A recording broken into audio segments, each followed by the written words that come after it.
Olá pessoal, segue mais um caso de recontorno gengival cosmético. Esse é um caso executado somente com eletrobisturi.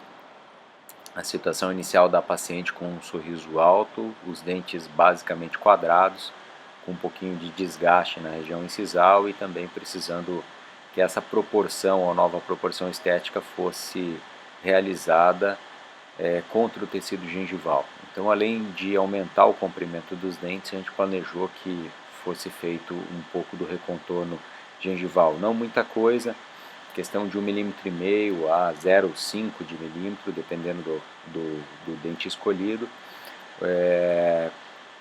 suficiente para não precisar que se fosse aberto o retalho, visto que o sulco gengival desses dentes situava em torno de 2 milímetros.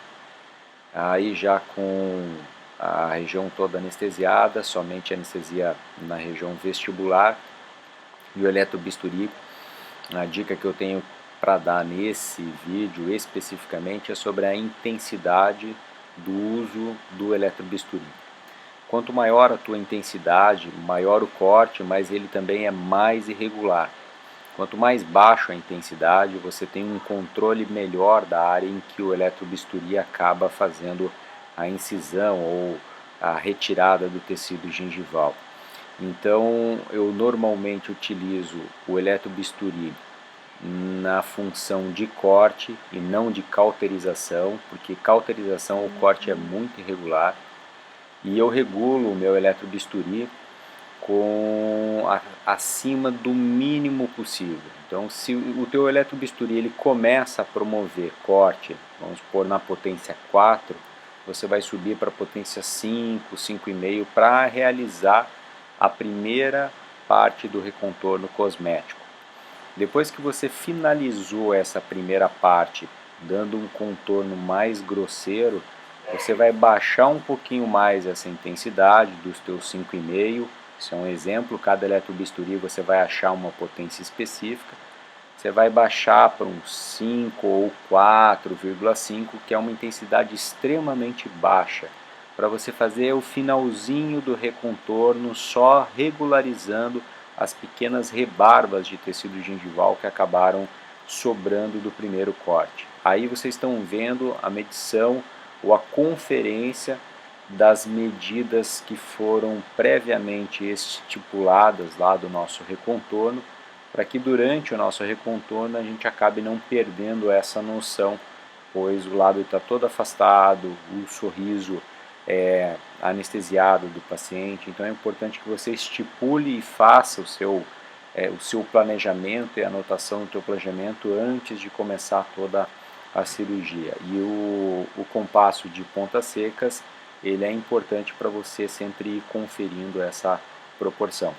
Aí entra a parte que eu comentei antes, que é o eletrobisturi com uma intensidade extremamente baixa, só para fazer esse refinamento do corte e do recontorno. Aí também você pode fazer pequenos ajustes em relação ao próprio formato do tecido gengival. Lembrando que o ideal é que o formato não seja dado aquele formato extremamente redondo, principalmente para um dente quadrado como esse, que você quer dar uma noção um pouquinho mais alongada desse dente. Então talvez uma proporção gengival mais triangular ali seja um pouquinho mais interessante para que a gente consiga ter um dente um pouco mais atrativo. Logo na sequência você pode observar a delicadeza da finalização desse trabalho do eletrobisturi. É sempre importante limpar bem após o uso do eletrobisturi com bolinhas de algodão embebido em clorexidina, para ficar sem aquela fuligem do corte do eletrobisturi. E aí já o trabalho quase todo finalizado, limpando e lavando bem com o soro fisiológico, e o resultado final com a fotografia mostrando tanto a delicadeza do corte como a proporção que foi planejada e foi conseguida com o contorno exatamente como a gente pretende que o caso seja entregue para a parte da reabilitação com facetas ou lente de contatos. É isso aí, pessoal, um forte abraço a todos. Quem quer conferir um pouco mais sobre o planejamento ou sobre técnicas cirúrgicas gengivais de recontorno cosmético, pode conferir no site que está abaixo aí, que é o nosso blog, com várias matérias interessantes. Grande abraço.